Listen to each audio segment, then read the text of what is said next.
Deandre Ayton was the #1 pick in the 2018 draft, picked ahead of Luka Doncic. And for a while, it looked like Phoenix made the right choice. Ayton helped lead the Suns to the NBA Finals before Luka had even sniffed the second round. But now, in 2025, things couldn't be more ironic. Because today, Deandre Ayton, the #1 pick, needs Luka Doncic to save his career. The good news, he's got a real chance to do it in Los Angeles with Luka and LeBron. And the Lakers don't need him to be a star.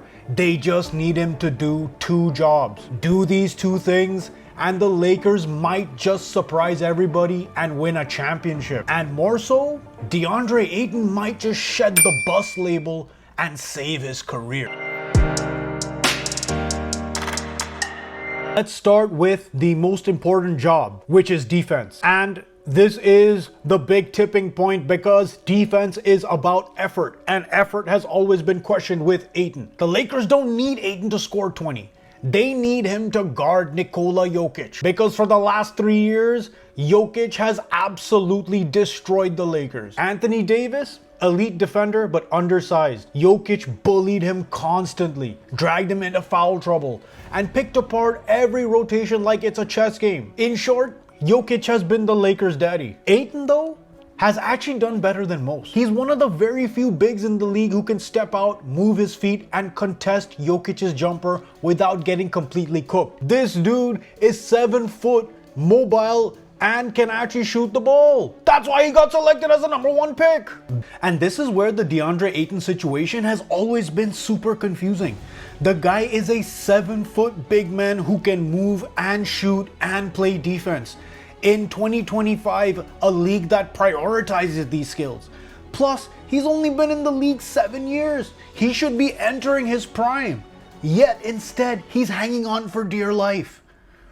But the silver lining is, all he needs to do is dial up the effort, because he has the perfect skill set to succeed in today's NBA. Back in the 2021 playoffs, Ayton held Jokic to under 47% shooting in single coverage. That's basically elite when you're talking about the best offensive big since Shaq. And in 2025, that's exactly what the Lakers need, because behind Jokic, there's another monster coming, Alperen Şengün. A baby Jokic with Houston swagger who murders teams that can't guard in space. If Ayton locks in on the defensive end, switches with energy, contests with discipline, and protects the paint without whining about touches like usual, he instantly becomes one of the most valuable big men in the West. Because guess what? You can't teach 7 foot and mobile. The Lakers have LeBron and Luka for offense. They need Ayton to make Jokic and other bigs work for every single bucket. If he can do this, he doesn't just help the Lakers win. He changes the narrative about himself. But if he can pair the first job with this second job, then I truly believe the Lakers can vault into title contention. When the Lakers offense stalls, and it will, it's usually because they fall back into hero ball. LeBron, Luka, and Reeves isolating while everyone else watches. And the truth is, outside shooting has never been this team's strength, and it's still not. LeBron is streaky, Reeves is solid but also not a sniper, and Luka, he's not a pure shooter, he's a shot maker. That's where Ayton comes in. He can't just float on the perimeter waiting for post-ups, lacking energy, looking around. He needs to be a pressure release valve. And he has all the skills and talent to do so. When defenses double Luka, Ayton should be waiting above the rim. When LeBron drives, Ayton needs to crash the glass like his life depends on it. Every lob, every putback, every second chance point, that's his lane. Because if Ayton can give the Lakers even 12 and 10 with energy, he changes the geometry of their offense. Suddenly, Luka's pick and rolls are even more lethal. LeBron's drives create even more space, and every offensive rebound has a chance to turn into points. Ayton doesn't need touches, he needs presence. Be the guy defenses have to account for, not because you're a star, but because you play like you care, which has always been the problem with Deandre Ayton. But the truth is, Deandre Ayton no longer has the option of choosing to care or choosing not to care.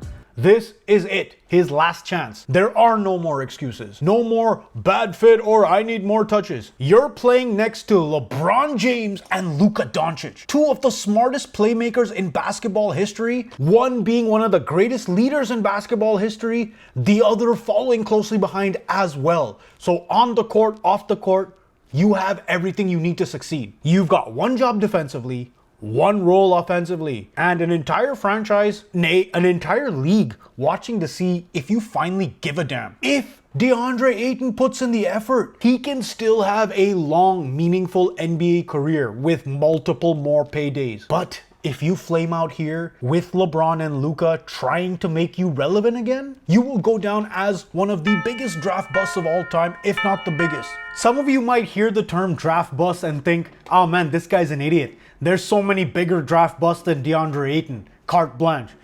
But actually, if you think about the term bust, we apply it wrongly. We say guys like Greg Oden are a bust, when Greg Oden, when he was healthy, he was a super good player. So that's not a bust. He was derailed by injuries and not his fault. That's not a bust. Some people say, well, Zion could be a bust. And yeah, that's closer because his injuries, a lot of the time, it's due to his negligence. So that's closer to a bust. But still, Zion was picked number one, and when he plays like a number one pick. He's transcendent. So that's not really a bust either.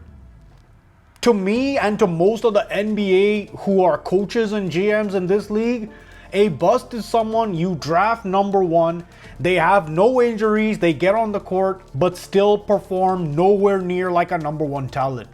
And unfortunately, that is Deandre Ayton in a nutshell. Textbook. He ticks every box so far. The beauty is, you can't teach 7 foot and super mobile. So Deandre Ayton still has that chance. But make no mistake about it. This is make or break, sink or swim. Because the talent was never the problem. It was the desire. And now, it's completely up to you. This is the best chance he'll ever get to resurrect his career. And for once, all he has to do is want it.